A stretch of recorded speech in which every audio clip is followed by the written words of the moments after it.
Coco Gauff strongly denies the claim that she started copying her boyfriend. Coco Gauff is using her off-season to slow down, reconnect with loved ones and enjoy a quieter pace, but even her relaxed updates have stirred conversation among fans. After posting a new batch of photos from her recent outings, one follower suggested the world number 3 had started mirroring the style of her boyfriend, Jalen Sarah. Gauff quickly stepped in to set the record straight, pushing back on the idea and reminding fans that while she adores Sarah, her sense of style is very much her own. Coco Gauff pushes back against claims about copying her boyfriend Jalen Sarah's style. Gauff's season ended sooner than she hoped after bowing out in the WTA Finals group stage. Entering as the 3rd seed and the defending champion, she competed in the Stephanie Graf group with Aryna Sabalenka, Jessica Pegula and Jasmine Paolini. A tight 3-set loss to Pegula put her on the back foot early. She rebounded with a straight sets win over Paolini, but Sabalenka sealed her fate in the final round-robin match, ending her semi-final bid. With her 2025 season officially closed, Gauff has turned her attention to rest, recovery, and the everyday moments she rarely gets to indulge in during competition months. Those moments took center stage in her latest Instagram carousel, where she offered warm snapshots of her life away from tennis. The collection featured stops at art galleries, nights of concert hopping and easygoing time spent with friends. Gauff paired the photos with a caption, Art Basel and CFG, giving fans a peek at the softer rhythm she has settled into since her season ended. The comments section soon lit up with admiration for her outfits and aesthetic. One fan credited Sarah for the supposed shift, writing, "When girls start copying their boyfriend's aesthetic," Gauff responded with a playful but firm correction, "Girl love him down but never ever copying no man. He does put me onto good music though." Gauff and Sarah have been together since 2023, though their history dates back even further, since Gauff's mother once taught Sarah in 4th grade. Their familiarity evolved into a relationship that Gauff publicly acknowledged earlier this year, shortly after celebrating their 2nd anniversary following her victory at the French Open. How did Gauff's year-end rankings and milestones stack up? Gauff closed out the year ranked number 3 in the world after an impressive campaign that included capturing her 2nd Grand Slam trophy at the 2025 French Open and a title in Wuhan. She also reached finals in both Madrid and Rome, and ended her 2025 run with a 48-16 singles record. She also picked up a doubles crown in Montreal and earned roughly $7.27 million in prize money for the season. Gauff will begin her 2026 season by leading Team USA at the United Cup from January 2nd to 11th in Perth and Sydney. As defending champions and top seeds, Gauff and Taylor Fritz headline a strong American lineup drawn into Group A with Spain and Argentina. Coco Gauff has grown up under the brightest lights in tennis, a teenager thrust into superstardom before most people finish high school. With that level of attention comes applause, expectation, and sometimes speculation that stretches far beyond forehands and trophies. Recently, one such claim made its way into the social media echo chamber, that Gauff had somehow begun copying her boyfriend, mimicking his style, personality, or even life choices. The response from Gauff was swift, clear, and unmistakably her own. She strongly denied the suggestion, and in doing so, offered a revealing glimpse into her maturity, independence, and sense of self. For Gauff, individuality has never been optional, it has been essential.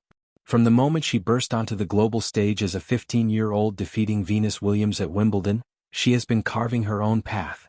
Her game, a mix of athletic explosiveness and tactical intelligence, was unmistakably hers. So too was her voice.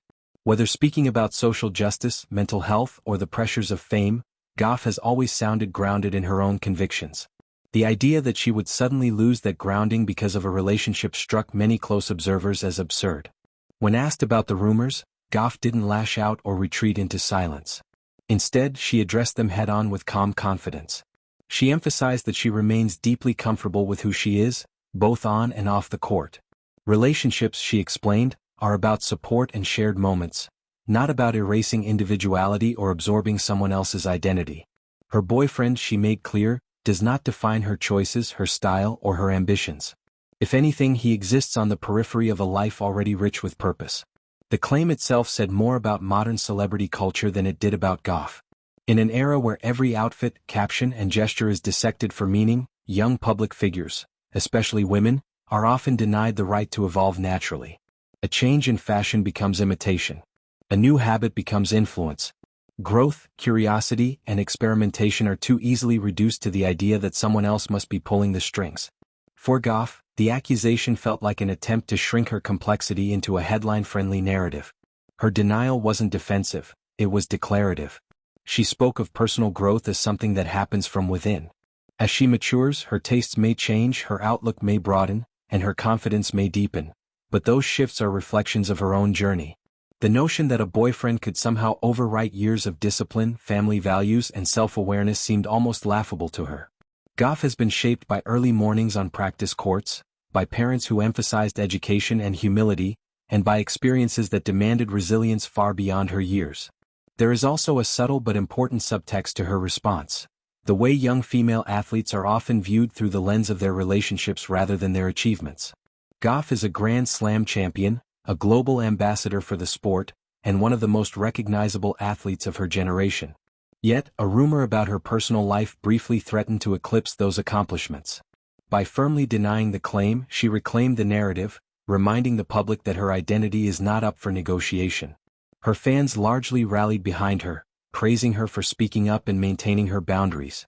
Many saw her response as emblematic of why she is so admired, not just for her tennis but for her character. Gauff didn't mock the rumor or attack those who spread it.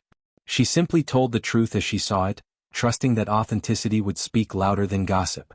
In the broader picture, Gauff's stance serves as a quiet lesson about independence in the age of constant comparison. Relationships, she suggests, do not have to be consuming or transformative in the way pop culture often portrays them. They can exist alongside ambition, self-discovery, and personal goals. One does not cancel out the other. For a young woman navigating fame, this balance is not just healthy, it is necessary. Ultimately, Coco Gauff's strong denial was less about shutting down a rumor and more about affirming who she is. She is a competitor driven by her own fire, a thinker guided by her own principles, and a young woman allowed to grow without being accused of imitation. In a world eager to define her, Gauff continues to define herself. And that, more than any rumor ever could,